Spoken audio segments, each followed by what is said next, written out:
কি হলো কি, গাড়ি থামলো কেন? একজন যাত্রী জিজ্ঞেস করলো।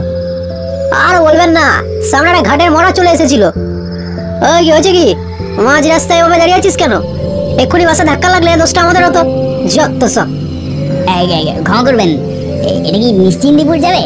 হ্যাঁ হ্যাঁ সে যাবে, কিন্তু তাই বলে আপনি এভাবে মাঝ রাস্তায় এরকম ভাবে গাড়ি দাঁড় করালেন কেন? হ্যাঁ উঠে বলুন।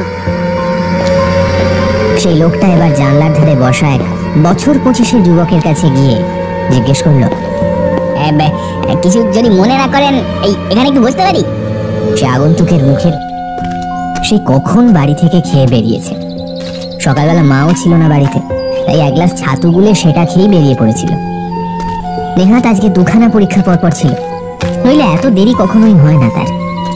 রাস্তার দুপাশে চোখ বোলাতে বোলাতে হাঁটছিল সে, কিন্তু কোথাও কোনো খাবারের দোকান চোখে পড়ল না।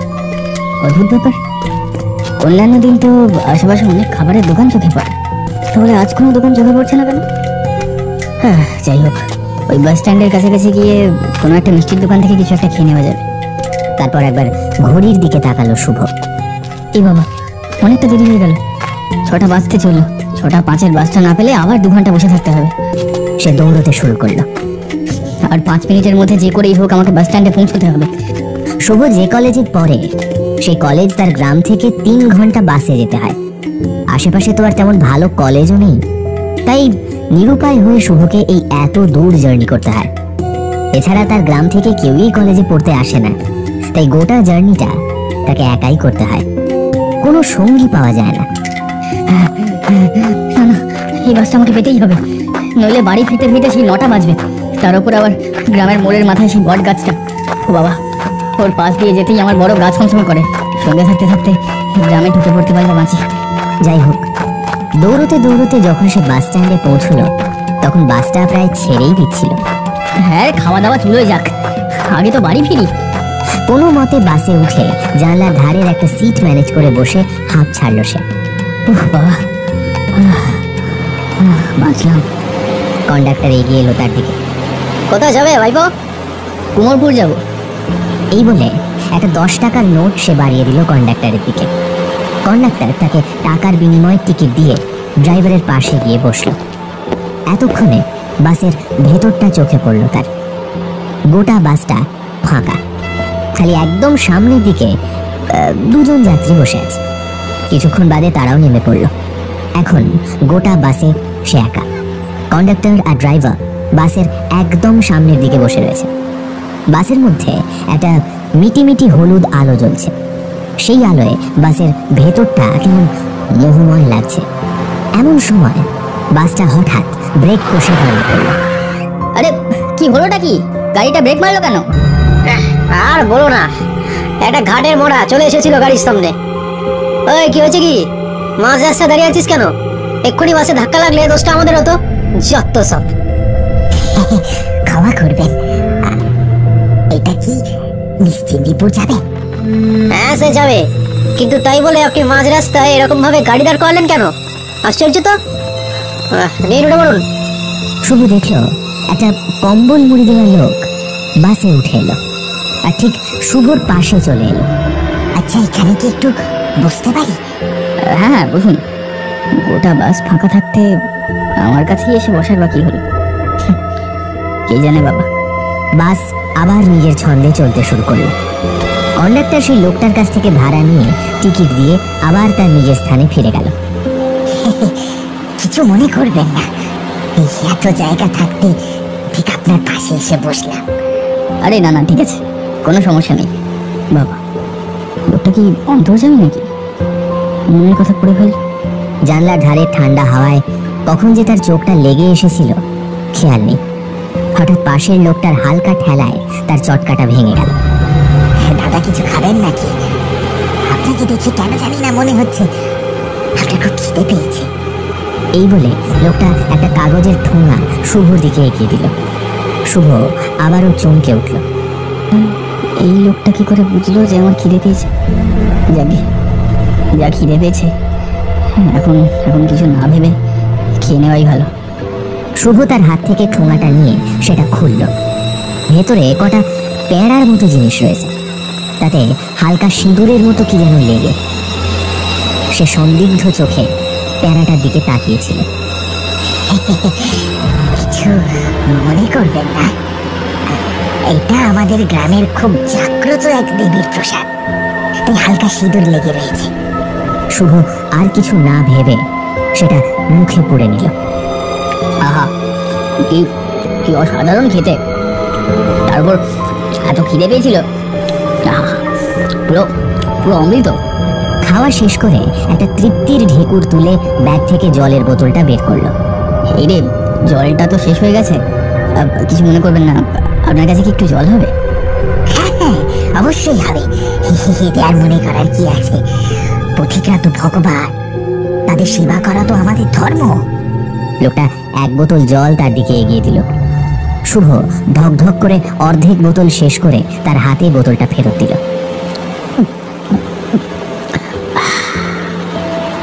ওহ বাবা, আপনি আমায় বাঁচালেন, খিদে তেষ্টায় যেন মরে যাচ্ছিলাম। এই যে আমার কর্তব্য। সে যাই হোক, আচ্ছা আপনার নামটা কি জানা হলো না তো? নাম জেনে কি হবে, তবে চিন্তা নেই, আবার আমাদের দেখা হবে। আপনার খুব ঘুম পাচ্ছে বোধ হয়, আপাতত আপনি ঘুমোন। ঘুম? ওই না তো, আমার কথাগুলো বলতে বলতে শুভর চোখের পাতা ভারী হয়ে গেল। কখন যে সে ঘুমিয়ে পড়ল সে বুঝতেও পারল না। এই যে দাদা, উঠুন উঠুন, আপনার স্টপ চলে এলো তো। কি? শুভ ধর্মর করে উঠে বসলো। আমি কি সত্যি তাহলে ঘুমিয়ে পড়েছিলাম? আর আর ওই ওই ওই ওই লোকটা কোথায় গেল? ও কি তাহলে খাবারের সাথে ঘুমের ওষুধ মিশিয়ে দিয়েছিল আর তারপর আমার সব লুটপাট করে পালিয়ে গেছে? না, কই, এই তো আমার ব্যাগ। হ্যাঁ, এই তো, হ্যাঁ, সবকিছু তো ঠিকঠাকই আছে। কি ভাইবো, আজকে রাত্রিটা কি বাসেই বসে কাটিয়ে দেবে নাকি? আমাদেরও তো বাড়ি যাওয়ার আছে। হ্যাঁ হ্যাঁ কাকা, হ্যাঁ নামছি এখন। বাস থেকে নামার আগে শুভ একবার কন্ডাক্টরকে কি মনে হচ্ছে জিজ্ঞেস করলো। আচ্ছা কাকা, ওই আমার পাশে যিনি বসেছিলেন উনি কোথায় নামলেন? আপনার পাশে? হ্যাঁ, আমার পাশে। ও আচ্ছা আচ্ছা, ওই লোকটা। কেন কাকা, কিছু হয়েছে নাকি? আর বলবেন না, মাঝ রাস্তায় হঠাৎ গাড়ি থামিয়ে ও গাড়ি থেকে নেমে গেল। অদ্ভুত লোক মাইরি, বললো নিশ্চিন্তিপুরে যাবে, কিন্তু নামলো মাঝ রাস্তায়। যাক, আপনি সাবধানে বাড়ি যান, অনেক রাত হয়ে গেল। শুভ আর কিছু না বলে বাড়ির দিকে পা বাড়ালো। ও বাবা, আবার কি খিদে পেয়েছে, এই খিদেটা আবার চাকার দিয়ে উঠলো কেন কে জানে। দেখি বাড়ি গিয়ে যা পাবো তাই খেতে হবে। বাড়ি ফিরে মাকে খাবার বাড়তে বলে সে স্নানে ঢুকে গেল। তারপর বেরিয়েই সামনে খাবারের থালা দেখতে না পেয়ে চিৎকার করে উঠলো মায়ের ওপর। মা, সে কখন বলে গেছে, এখনো তোমার সময় হয়নি? আরে খিদে পেয়েছে, খাবারটা বাড়ো। তার মা ছেলের এই রূপ কখনো দেখেনি, তাই ভয়ে তটস্থ হয়ে গেল। যে ছেলে 7 চরে রা কাটে না সে এরকম চিৎকার করছে দেখে যে কোনো মানুষই অবাক হয়ে যাবে। আরে মা, আমার কথা কি তোমার কানে যাচ্ছে না? সেই কখন সকালে খেয়ে বেরিয়েছি, আমার যা খিদে পেয়েছে আমি তোমায় বলে বোঝাতে পারবো না। তুমি এক্ষুনি আমায় যা পারো কিছু একটা দাও। এই বলে সে তার মায়ের দিকে তেড়ে গেল। তার মা চিৎকার করে পিছিয়ে গেল। শুভ নিজেকে খানিকটা সামলে নিয়ে আবার বলল, আমার প্রচন্ড খিদে পেয়েছে, আমি পাগল হয়ে যাচ্ছি। তার মা তক্ষুনি এক থালা গরম ভাত আর তরকারি তার সামনে বেড়ে দিল। শুভ যেন রাক্ষসের মতো ঝাঁপিয়ে পড়লো বেড়ে রাখা থালার উপর। রাক্ষসের মতো দলা দলা পাকিয়ে ভাত গিলতে লাগলো। এত খিদে তো আমার কোনোদিন পাইনি। আজ কি হয়েছে? আজ এত খিদে পাচ্ছে কেন? মনে হচ্ছে যেন সবকিছু আমি খেয়ে ফেলি, যেন রাবণের খিদে বসেছে পেটে। তার মা দূরে দাঁড়িয়ে জড়সড় হয়ে তার খাওয়া দেখছিল। তার ছেলের এই মূর্তিগত 20 বছরে সে দেখেনি। কি হয়েছে তার ছেলের? শুভর বাবাও তার স্ত্রীর পাশে দাঁড়িয়ে শুভর এই কাণ্ড কারখানা দেখছিল। এতক্ষণে সে মুখ খুলল। শুভ, তোর কি শরীর খারাপ করছে? ডাক্তার ডাকবো? না না না না না না না না না, আমার কিচ্ছু হয়নি আমার খালি খিদে পেয়েছে। হ্যাঁ, খিদে পেয়েছে আমার খেতে দাও, আমায় আরো খেতে দাও আমায়। সে ততক্ষণে তার খাবার শেষ করে খালি থালাটা ছুঁড়ে দিল তার বাবার দিকে। সুপর্ণা দৌড়ে গিয়ে রান্নাঘর থেকে এক হাঁড়ি ভাত এনে দিল শুভর সামনে। শুভ ঝাঁপিয়ে পড়ল সেই এক হাঁড়ি ভাতের ওপর। না না না, ওর নিশ্চয়ই কিছু হয়েছে, আমি হরিদাকে ডেকে আনছি। হরি অর্থাৎ হরি জেঠু হলো গ্রামের একজন গণ্যমান্য ব্যক্তি, ওই মোড়ল যাকে বলে আর কি। হরি জেঠুর সব থেকে ভালো গুণ হলো সে ভালো জ্যোতিষ বিদ্যা জানে আর টুকটাক তন্ত্রমন্ত্র জানে। শুভর বাবার এক কথাতে হরি জেঠু তাদের বাড়িতে চলে আসে। ততক্ষণে শুভর সেই এক হাঁড়ি ভাত খাওয়া হয়ে গেছে, তবে তার আস্ফালন বা গর্জন অনেকটাই কমে গেছে। সে এখন বিড়বিড় করে কি যেন বলছে। কি বলছিস শুভ, কি হয়েছে তোর? শুভ কোনো উত্তর দিল না, সে একইভাবে বিড়বিড় করতে লাগলো। হরি জেঠু শুভর মুখের কাছে কান নিয়ে গিয়ে শুনতে পেল সে বিড়বিড় করে বলছে, খিদে পেয়েছে আমার, সব খেয়ে নেবো, আমি সব খেয়ে নেবো। আমার খুব খিদে পেয়েছে, আমার খুব খিদে পেয়েছে। আমি মরে যাচ্ছি, আমার খেতে দাও আমায়। হরি জেঠু এবার চিন্তিত মুখে তার ব্যাগ হাতড়াতে লাগলো। হরিদা, কিছু বুঝতে পারলে কি হয়েছে? কিছুটা আন্দাজ করতে পারছি, তবে আমি যেটা ভাবছি সেটাই যদি হয় তাহলে নিস্তার এত সহজে পাওয়া যাবে না। কেন হরিদা? দাঁড়াও বলছি, তার আগে। হরিদা নিজের ব্যাগ থেকে একটা তাবিজ বের করে এনে শুভর বাবার উদ্দেশ্যে বলল, তোমরা ওকে একটু শক্ত করে ধরে রাখো, নাহলে এই তাবিজ পড়াতে পারবো না। দুজনে মিলে শুভকে চেপে ধরল। হরি জেঠু যত তাবিজটা ধীরে ধীরে শুভর দিকে এগিয়ে আনতে লাগলো, তত শুভর গর্জনটা যেন বাড়তে লাগলো। আমায় ছেড়ে দাও, আমার কিছু হয়নি, আমার খালি খিদে পেয়েছে। এটুকু বুঝতে পারছো না তোমরা? আমার খিদে পেয়েছে, কিছু হয়নি আমার। আমি জানি তো তোর কিছু হয়নি, কিন্তু এই তাবিজটা তোকে পড়তেই হবে বাবা। হরি জেঠু জোর করে তার হাতে সেই তাবিজটা পরিয়ে দিল। অমনি ম্যাজিকের মতো শুভর গর্জনটা থেমে গেল, সে শান্ত হলো। এবার খিদেটা কমেছে? হ্যাঁ। আচ্ছা, আমায় একটা কথা বলতো, তোকে কি আজ কেউ কিছু খেতে দিয়েছিল? হ্যাঁ, দিয়েছিল। শুভ হালকা করে মাথা নাড়ল। কি হয়েছে হরিদা, কিছু বুঝতে পারলে? শুভর আবার কি হয়েছে? আমার বিশ্বাস ওর উপর খাবারের মাধ্যমে কেউ বশীকরণ বিদ্যার প্রয়োগ করেছে। তবে কি? আমি যেটা ভয় পাচ্ছি, যদি সেটাই হয় তাহলে আজকের রাতটা কিন্তু খুব ভয়ানক কাটতে চলেছে তোদের। কেন? আজকে রাতে কি আছে? আজ অমাবস্যা, জানিস না? যে কোনো কালো জাদু বা তন্ত্রবিদ্যা সব থেকে শক্তিশালী হয় এই অমাবস্যার সময়। সে না হয় বুঝলাম, কিন্তু একটা জিনিস তো কিছুতেই বোধগম্য হচ্ছে না। কেউ কেনই বা শুভর উপর বশীকরণ বিদ্যার প্রয়োগ করবে? আমরা তো কারোর কোনো ক্ষতি করিনি। সেটাই তো আমায় ভাবাচ্ছে।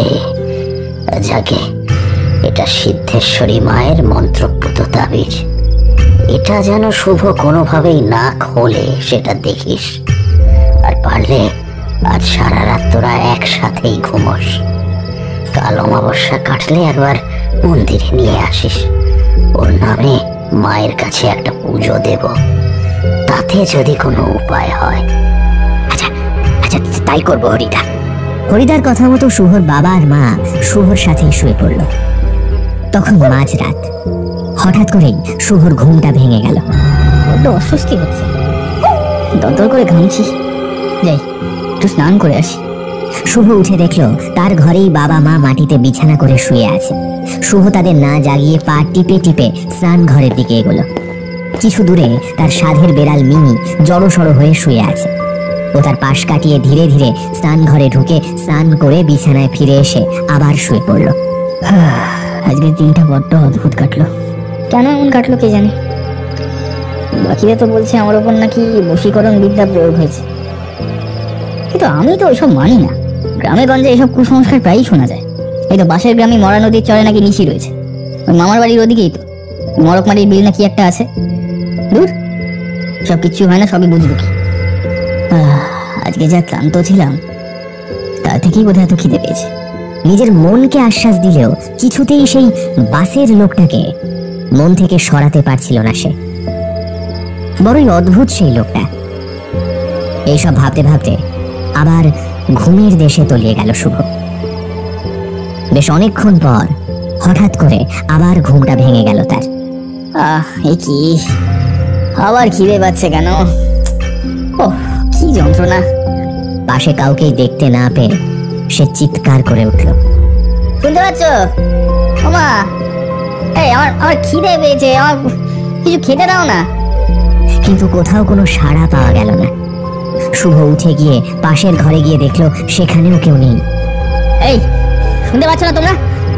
আরে আমার সাথে মস্করা করছো নাকি? আরে আমার খিদে পেয়েছে, আমায় কিছু খেতে দাও, খেতে দাও আমায়। কিন্তু না, কোথাও কোনো সাড়া পাওয়া যাচ্ছে না।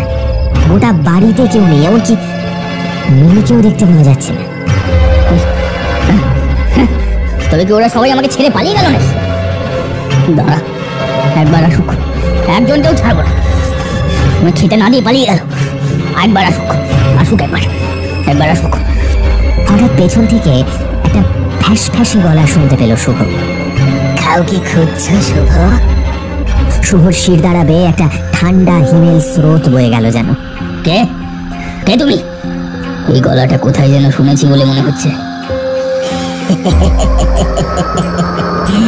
আমাকে চিনতে পারছো না শুভ? পেছন ফিরে শুভ দেখতে পেল কম্বল গায়ে দিয়ে সেই লোকটা। তুমি তুমি এখানে কি করছো? আমার বাবা মা কোথায়? তার কথার কোনো উত্তর না দিয়ে সেই লোকটা আবার ফ্যাস ফ্যাসে গলায় বলে উঠল, খিদে পাচ্ছে না তোমার শুভ? খাবার খাবে? হ্যাঁ, এই নাও। শুভর খিদেটা যেন আবার চাগার দিয়ে উঠল। ঝাঁপিয়ে পড়ল সেই আগন্তুকের বাড়ানো খাবারের ওপর। কিছুক্ষণের মধ্যেই বমি পেয়ে গেল। মাংস, কাঁচা মাংস। কেন, তোমার পছন্দ হয়নি? আমার সাথে কি হচ্ছে? কি হচ্ছে আমার সাথে? এই বলে শুভ দৌড় লাগালো বাথরুমের দিকে। হড়হড় করে বমি করে দিল। কিন্তু এ কি, বমি জমি যে সম্পূর্ণ কালো, অনেকটা রক্ত শুকিয়ে গেলে যেরকম হয় সেরকম। সাথে বেরোলো একদলা লোম। এটা এটা কি? এটা কি? এই লোম তো। শুভ লোমটা হাতে তুলতেই বুঝতে পারলো এই লোম আর কারোর নয়, এই লোম যে তার বেড়াল মিনির। আবার হড়হড় করে বমি করলো। এবার ঠাক করে কি যেন একটা মাটিতে পড়লো। এটা কি? এটা কি? এটা কি চকচক করছে? শুভ সেই জিনিসটা হাতে তুলে নিয়ে বুঝতে পারলো এটা একটা নাক ছাবি। আর যে সে নাক ছাবি নয়, তার বাবা গেল বছরই তার মাকে এটা অ্যানিভার্সারিতে গিফট করেছিল।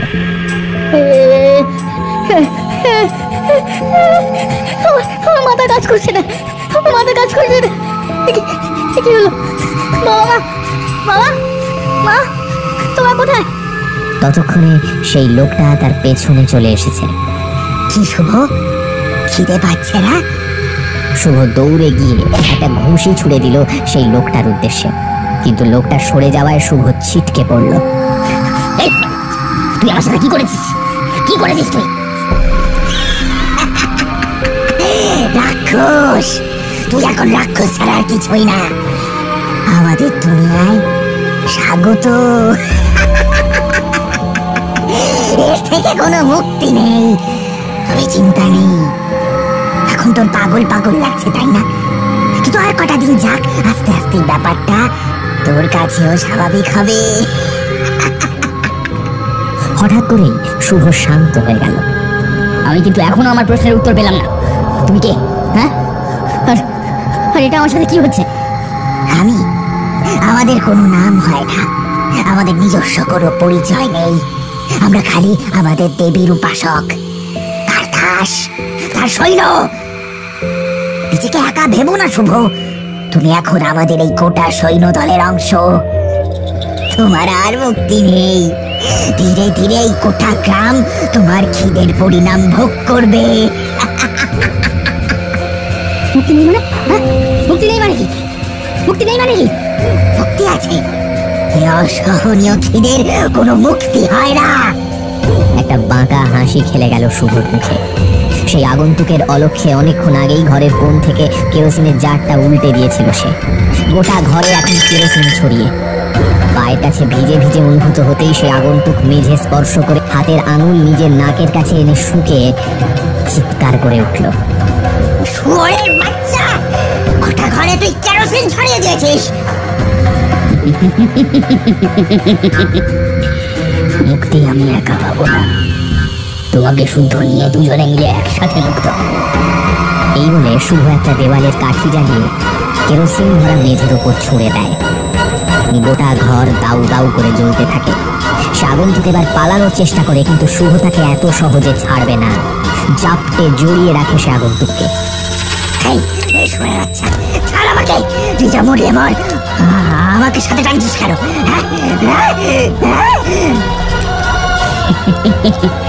তুমি তো যত নষ্টের গোড়া, তোমাকে আমি এত সহজে ছেড়ে দেবো ভেবেছি? তোমার জন্য আমার গোটা ফ্যামিলি ছাড়খাড় হয়ে গেছে। তোমাকে আমার সাথেই মুক্তি পেতে হবে। সে আগন্তুক আর বেশিক্ষণ জোর খাটাতে পারল না। দাউ দাউ করে আগুনে চিৎকার করতে করতে এক সময় শান্ত হয়ে গেল।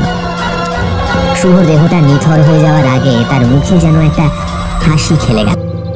পরের দিন গোটা গ্রামের লোকজন যখন সেই ধ্বংসস্তূপ থেকে শুভর দেহটা বের করলো, তখন সেই মৃতদেহে একটা যেন হাসি ছুঁয়েছিল। গোটা ধ্বংসস্তূপ থেকে খালি শুভর আধপোড়া দেহটাই উদ্ধার করা গেছে, আর কোনো মৃতদেহ পাওয়া যায়নি। তবে হরি জেঠু লক্ষ্য করেছিল সেই আধপোড়া দেহে হাসি ছাড়াও তার চোখের কোণায় কয়েক ফোঁটা জল যেন জমে আছে।